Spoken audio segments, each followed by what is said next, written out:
मुनि जीवन के आधार अंतर मना विनती करो स्वीकार।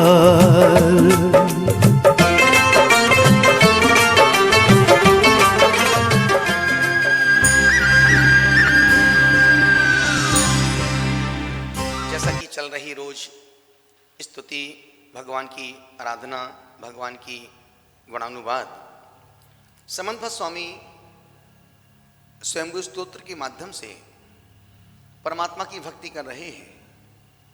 और जब व्यक्ति भक्ति की पराकाष्ठा से जुड़ करके उनसे अपना रिश्ता बनाता है, अटैचमेंट करता है, फिर परमात्मा मजबूर हो जाता है कुछ भी करने के लिए, कुछ भी करने के लिए, कुछ भी करने के लिए। उन्होंने श्रेयांशनाथ भगवान की भक्ति स्तुति करते हुए कहा, जिस प्रकार सूर्य मेघों के आवरण से रहित होकर समस्त जनता को उत्तम मार्ग पर लगाता हुआ तीनों लोकों में अकेला सुशोभित होता है, उसी प्रकार से हे श्रेयांशनाथ भगवान, आप अखंडनीय वचनों के धारक, घाती चतुष्के नाशक होकर जनता को कल्याणकारी मोक्ष मार्ग में लगाते हुए तीनों लोकों में सुशोभित हो रहे हैं। आपकी उपमा को कोई प्राप्त नहीं कर सकता है। आपने प्रजा को कल्याणकारी उपदेश दिया, मान सम्मान दिया, अर्थात भव्य जनों को श्रेष्ठ मोक्ष मार्ग में लगाया। ये प्रथम छंद का अर्थ, भाव अर्थ था। दूसरे छंद का देखिएगा। जैन दर्शन में प्रमाण और न्याय के द्वारा पदार्थ का अधिगम बताया गया है। जो पदार्थ के सकल अंश लिए विधि पक्ष और निषेध पक्ष दोनों को ग्रहण करता है उसे प्रमाण कहते हैं, और जो विधि पक्ष निषेध पक्ष दोनों में से एक को मुख्य बनाकर निरूपित कर देता है वह मुख्य कहलाता है। अर्थात कभी विधि पक्ष को मुख्य तो कभी निषेध पक्ष को गौण, कभी गौण निषेध पक्ष को मुख्य, विधि पक्ष को कभी एक को मुख्य करना, एक को गौण करना। घर में किसी माता पिता, 2 बेटियां हैं, 3 बेटियां हैं, बड़ी बेटी थोड़ा सा यूं ही है, छोटी बेटी ज्यादा समझदार है, और उससे छोटी बेटी और ज्यादा समझदार है, और कोई रिश्ता देखने वाला आया है तो सबका फोकस रहता है पहले बड़ी बेटी को सुलटाओ। अरे सब, मेरी बड़ी बेटी तो बहुत ही पूरा घर का काम तो यही संभालती है, मेरा ये नहीं हो तो मेरे घर में कोई काम ही संपन्न ना हो। उस समय भाव क्या है? बड़ी बेटी का रिश्ता करने का। तो कभी कभी ऐसा होता है कि हम एक व्यक्ति को मुख्य करते हैं, एक को गौण करते हैं, एक को गौण करते हैं, एक को मुख्य करते हैं। यही बात आचार्य समंत स्वामी श्रेयांशनाथ की स्तुति करते हुए कह रहे हैं, गौण बनाता है, यह पदार्थ में असाधारण धर्म का समर्थन करने वाला है। तीसरे छंद का अर्थ बहुत प्यारा है। वक्ता की इच्छा को विवक्षा कहते हैं। विवक्षा से जो युक्त होता है वह विवक्षित कहलाता है। वास्तव में प्रत्येक पदार्थ के विधि निषेध, भाव अभाव, द्रव्य पर्याय से दोनों पाए जाते हैं। इन्हीं का आश्रय प्राप्त कर वस्तु घटपटादि पदार्थ कार्यकारी होते हैं। वक्ता किस अभिप्राय से कौन सा शब्द, कौन सी बात बोल रहे हैं? एक व्यक्ति है, एक बच्चा है, 2 बच्चे स्कूल से आ रहे हैं। एक बच्चे ने कहा, माँ मुझे बहुत कस की भूख लगी, उसके खाने को पराठा दे दे। ये भी मांगने का तरीका है। और दूसरा बच्चा, ए मेरे बाप की लुगाई, मुझे खाने को रोटी दे। यदि कोर्ट केस किया जाए तो दोनों बच्चे जीतेंगे। उसने गलत नहीं कहा है, पर शब्द बहुत हल्के थे। ए मेरे बाप की लुगाई, ए मेरे बाप की लुगाई, तो बहुत शब्द गलत नहीं है, पर सुनने में ओछे लगते हैं।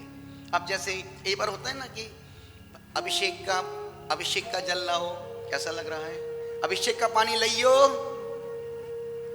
अभिषेक का पानी नहीं, अभिषेक का जल, शब्द वही है, पर सुनने बोलने के अभिप्राय से वो शब्द, पीने का पानी लाना भैया, पीने का जल लाओ, पीने का पानी और अभिषेक का जल, दोनों में सब कितना वजन बढ़ गया। यहां आचार्य कह रहे हैं वक्ता की इच्छा को विवक्षा कहते हैं। चौथे छंद का अर्थ, जब वादी और प्रतिवादी के मध्य वाद विवाद खड़ा होता है तब उसका निर्णय दृष्टांत की सिद्धि हो जाने पर सरलता से हो जाता है। अतः जिसके दृष्टांत विद्यमान है उसका प्रभुत्व सर्वत्र दृष्टिगोचर हो रहा है। वह अनेकांत दृष्टि से सीधी साधी ऐसी श्रेष्ठतर है। वर्धमान खेल रहे थे अपने घर में, उनका एक दोस्त आया। त्रसला छत के ऊपर कपड़ा सुखा रही है, सिद्धार्थ नीचे बगीचे में बैठे। उस बच्चे ने पिता सिद्धार्थ से पूछा, दादाजी वर्धमान कहाँ है? बेटा वो तो ऊपर खेल रहा है। वो बच्चा भागते भागते भागते एकदम ऊपर 7वीं मंजिल पर पहुंच गया। ऊपर मां त्रसला कपड़े सुखा रही थी। मां से वर्धमान कहाँ है? वो तो नीचे खेल रहा है। वो बच्चा सोचता है कि यार पिता से पूछो वो ऊपर खेल रहा है, वो मां से पूछो वो नीचे खेल रहा है। आखिर कहां खेल, दोनों झूठ बोल रहे हैं। झूठ दोनों नहीं बोल रहे। पिता की अपेक्षा बच्चा बीच में ऊपर है और मां की अपेक्षा से बच्चा वो तीसरे माले में खेल। तो कहने का अनेकांत की शैली है कि जो कह रहा है वो सर्वथा गलत। अभी तक कभी आपने सफेद कौवा देखा? सफेद कौवा देखा? देखना तुमको मनीष, कभी तुमने लाल कौवा देखा?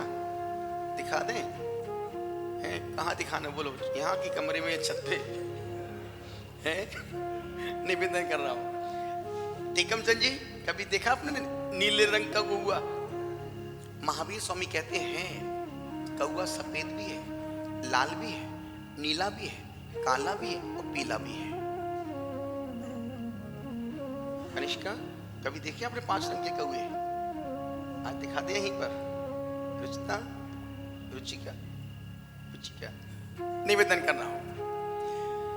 कौवा महावीर से पूछा, प्रभु कौवा 5 रंग का कैसे होता है? उन्होंने कहा हड्डी की अपेक्षा कौवा सफेद है, खून की अपेक्षा कौवा लाल है, रंग की अपेक्षा कौवा काला है, पित्त की अपेक्षा कौवा पीला है और नीली आंखों नीलिमा की तरह कौवा, नसों की नीलिमा की तरह कौवा नीला है। तो कौवा लाल भी है, सफेद भी है, काला भी है, नीला भी है और पीला भी है। ये है अनेकांत का सिद्धांत। जहां अनेकांत का मतलब जो तुमने कहा वो भी सही और जो हमने कहा वो भी सही। एकांत का मतलब मैं कहा कौवा काला ही होता है, गलत। अब मनीष क्या पत्नी प्रीति मेरी ही पत्नी है, तो परी बोल नहीं मेरी माँ भी है, तो सोनल बोले कि नहीं मेरी सासू माँ भी है, तो छोटी किया बोले कि नहीं मेरी दादी भी है। तो एक वस्तु में हम अनेक पदार्थों को घटा सकते हैं, बस इसी का नाम है अनेकांत। जो उन्होंने कहा वो भी सही, जो बच्चे ने कहा वो भी सही, जो पोती ने कहा वो भी सही और जो बहू ने कहा वो भी। किसी एक व्यक्ति के 18 रिश्ते बनते हैं। तो चौथे काव्य में अनेकांत को उन्होंने फोकस किया है। 5वें काव्य अंतिम काव्य में समस्त पदार्थ सतरूप भी हैं, असतरूप भी है। कोई वस्तु है और नहीं भी है, रूपी नित्य रूपी है, अनित्य रूपी है इत्यादि प्रकार अभिप्राय रखना एकांत दृष्टि है। हे स्वामी, आपने इन सभी दृष्टियों से मुक्त होकर अज्ञान रूपी शत्रुओं को नष्ट कर केवल ज्ञान रूपी विभूति के चक्रवर्ती हुए हैं और उसके फलस्वरूप समोसरण अथवा अष्ट प्रातिहार लक्ष्मी के स्वामी हुए हैं। इस तरह के हे स्वामी, आप स्वार्थ संपत्ति से युक्त हैं। क्या कहा समंत स्वामी? हे श्रेयांसनाथ भगवान, आप बड़े स्वार्थी हो। भगवान जितना स्वार्थी दुनिया में दूसरा कोई भी नहीं मिलेगा। स्वार्थी है। स्वार्थी का मतलब वो आप जैसे सेल्फिश नहीं है। वो स्वार्थी मतलब वो उनका कोई स्वार्थ संसार के विषय भोगों का स्वार्थ नहीं है। स्वार्थी, स्वार्थ स्वयं के अर्थ को जिन्होंने जी लिया है, जान लिया है, वही सच्चे स्वार्थी। तो उन्होंने कहा हे प्रभु, आप बड़े स्वार्थी हो। हे अरहन, हे जिनेंद्र, जिस कारण आप पूर्व प्रकार से पर संपत्ति और स्व संपत्ति से युक्त हैं, इसीलिए आप स्तुत हैं और हम आपकी नित्य स्तुति आराधना करते हैं। आपको मालूम है 2 दिन 3 दिन 4 दिन, आज तारीख कितनी है? दीपावली तारीख कितनी है आज रोचक? ओ मैं समझा कल 13 तारीख है। अच्छा कल 11 थी। ओके हाँ, निवेदन कर रहा हूँ शनिवार आने वाले शुक्रवार के दिन भगवान मुनि सुब्रतनाथ भगवान का जो रेत से निर्मित पूरे भारत देश की इकलौती प्रतिमा है। यूँ तो प्रतिमा बहुत सारी कहीं कहीं विराजमान है, जहाँ नहीं लोगों ने वहाँ भी लिख दिया रेत की प्रतिमा विराजमान, पर रियल प्रतिमा देखना हो तो, क्योंकि हमने देखा उसके अंदर से रेत जो जब वो प्रतिमा उस प्रतिमा के भीतर कुछ चींटियों ने अपने घर बना लिया तो वो रेत के कण बाहर निकलते थे, तो मुझे लगा अगर वाकई में रेत की प्रतिमा है। उस प्रतिमा का बहुत समय के बाद बहुत अच्छे तरीके से बहुत बड़े रूप में महामस्तिका अभिषेक होने जा रहा है, और शनि जिसके पीछे पड़ जाए उसका कबाड़ा निकाल देता है, और जिससे प्रसन्न हो जाए उसको माला माल भी कर देता है। तो अपनी को तो प्रसन्न करना है, किसको? उसको नहीं, ग्रह को बोल रहा हूं। भगवान को खुश रखोगे कभी तुम्हारा कोई भी ग्रह तुम्हारा कुछ भी बिगाड़ नहीं पाएंगे। उनको खुश रखने का मतलब है रोज निर्वाण कांड पढ़ो, रोज आलोचना पाठ पढ़ो, रोज उनकी 3 माला फेरो, रोज उनके नाम से एक दीपक जलाओ। कभी ग्रह कोई भी तुम्हारा कुछ भी बिगाड़ नहीं सकते। बिगाड़ते उनका है जो भगवान से दूरियां बना के रखते हैं, जो भगवान को नजरअंदाज करते हैं, वो संसार की नजरों में आते हैं, नजरों से गिर जाते हैं। और जो इनकी नजरों में रहते हैं, ध्यान रखना जिंदगी में कभी 3 की नजरों से दूर मत रहना, हमेशा इनकी नजरों में रहना। 24 घंटे में एक बार इन 3 की नजरों से गुजरना ही गुजरना। पहले माँ बाप की नजरों से 24 घंटे में एक बार निकलना, गुरु की नजरों से एक बार गुजरना। यदि गुरु साक्षात ना हो, उनकी तस्वीर के सामने खड़े हो जाना, उनको देखना, प्रणाम करना, तब आप उनकी नजर में आ गए। और तीसरा, भगवान की नजरों से 24 घंटे में एक बार जरूर गुजरना। जो इनकी नजरों में रहते हैं, संसार की नजरें उनका कुछ भी बिगाड़ नहीं सकती हैं।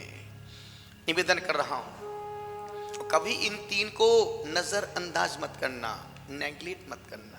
वो जैसे भी हों तुम्हारे अपने हैं। पूरे मन के साथ चलते हैं। दीप जल रहा है, बहुत सुंदर, बड़ी मन के साथ। जयपुर से आए हैं, कल भी जयपुर से आए थे लोग, आज भी जयपुर से आए।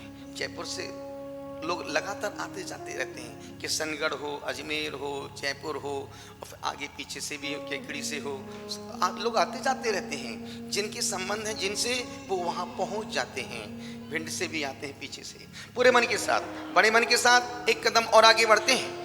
ओम। तो 16 तारीख को ठीक 9:30 बजे भगवान मुनि सुब्रतनाथ का महामस्तकाभिषेक, आप उस अभिषेक से घर बैठ के जुड़ सकते हैं। अब घर बैठ के भगवान का अभिषेक वहां पर होगा, वो पुण्य तुम्हारे घर में छप्पर फाड़ के आएगा। आप उस पुण्य के सहभागी बने, उस पुण्य के साक्षी बने और उस पुण्य के भागीदार बने। चलते हैं, एक कदम और आगे बढ़ते हैं। अभिषेक वहां पर होगा और मंत्र उत्तर प्रदेश के गाजियाबाद जिले के मुरादनगर के अतिशय क्षेत्र मनसापुर महावीर की सरजमी से यहां से बीजाक्षर मंत्रों का उच्चारण होगा। अभिषेक वहां, मंत्र यहां, और तुम घर पर। तीनों अलग अलग, और तीनों को साथ ही पुण्य का अर्जन होगा।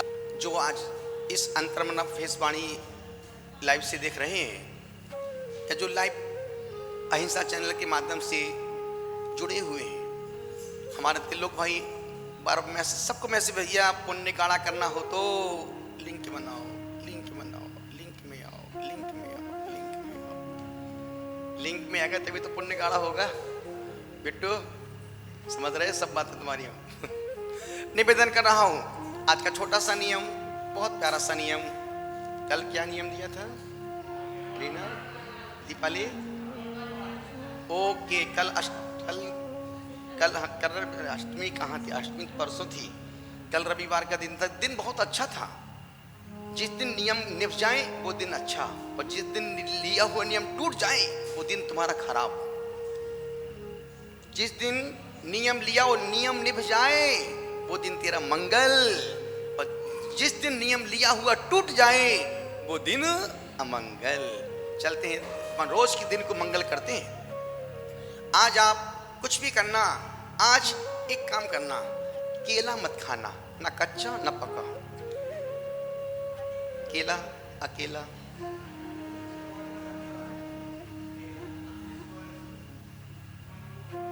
हाँ भाई, तो है ना आज का नियम, ना कच्चा खाना ना पका, आज केला नहीं खाना।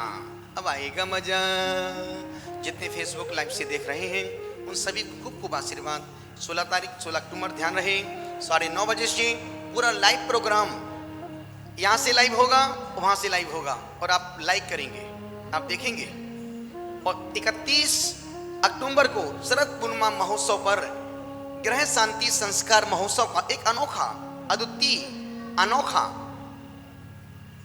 देखने जैसा, करने जैसा, जीने जैसा अनुष्ठान प्रोग्राम घर घर में वो एक अनुष्ठान होने जा रहा है।